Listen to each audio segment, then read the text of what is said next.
Hey guys, here's the second part for our lesson this week. First one, we talked about copy and pasting and how to move things around a page, and that's one that you had to do and turn into me. This lesson is going to go along with that. It's also going to connect to your text features you've been talking about in class. This video is just for a pre-lesson for you to watch after you're done with the other thing and to be prepared for when I come into class to use this. You can also use this after the class in case you need to review any of the aspects of what we are creating. So what we are doing today is we are going to be creating a table to hold the information about our text features that are here on your screen. We have 7 text features, we have 7 purposes of those features, and 7 examples of those features. What we're going to be doing is using our cut and paste shortcuts for this assignment. The last one we did, we were doing copy paste.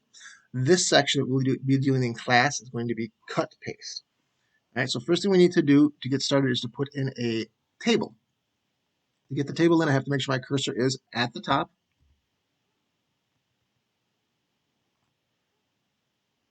That my cursor is at the top, and I am going to insert that table here.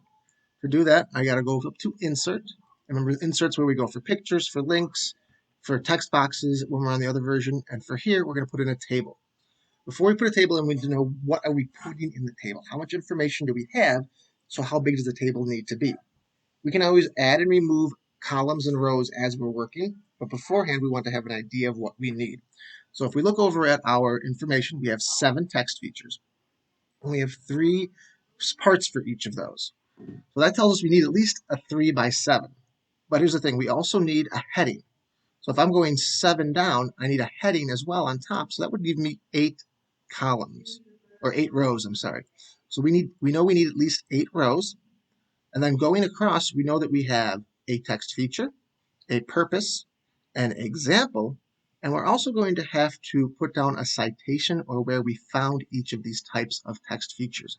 We're going to be doing a scavenger hunt style thing. We're going to try to find each text feature somewhere in a book.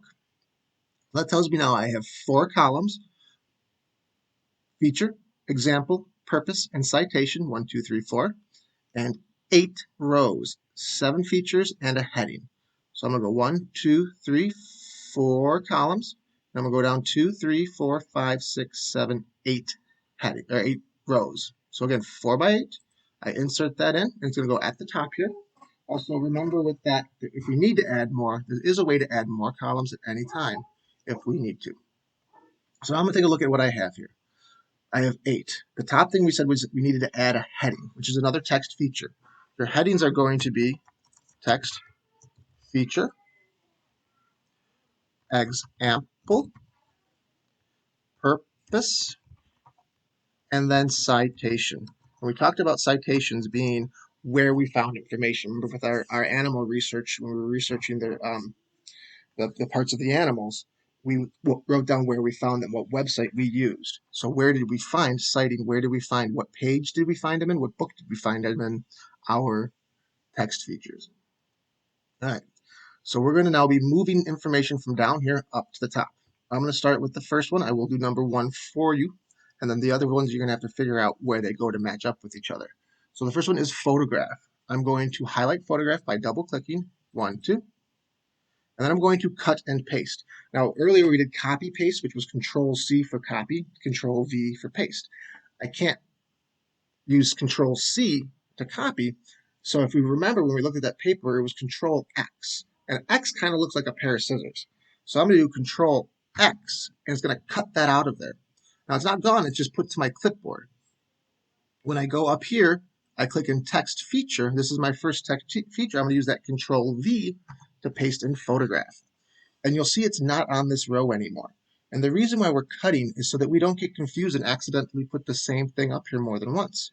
We could accidentally put glossary up 3 times. In fact, when I was creating this, I had put glossary down in this list twice. And I was trying to figure out why I had 8 of them instead of 7. All right, so next we're going to look for an example. If I look at these down here, there are multiple examples of what could be a picture, but we're not looking for just a picture. We're looking specifically for a photograph. So I look through here and I find the only photograph that's in here is of this frog. I can click on the frog, again using my cut and paste, Control X, cuts it, I go up to example, Control V, paste it.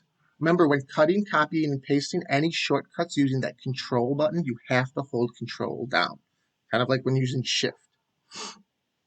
So my third step here is to find the definition or the purpose. I have a list of 7 here, so I'm going to read through these and find the correct one. Helps the reader see what something looks like taken with a camera. Oh, it just happened to be right on top for me, right? What helps the reader see what something looks like taken with a camera? That's a photograph.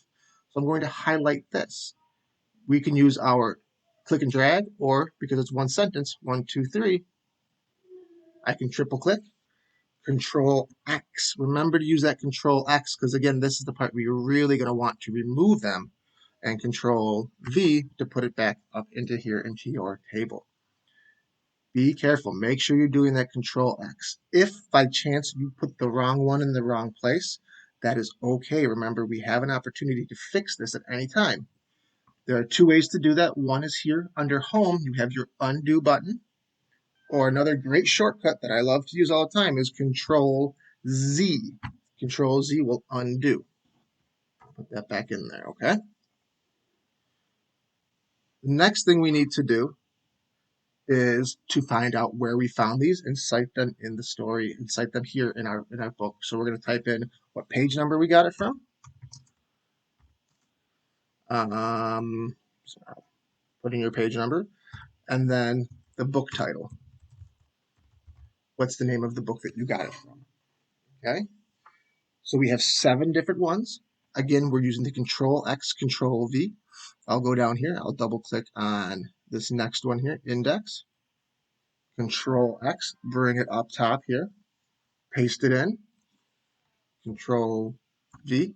Oops. See now, a mistake is made. Don't worry.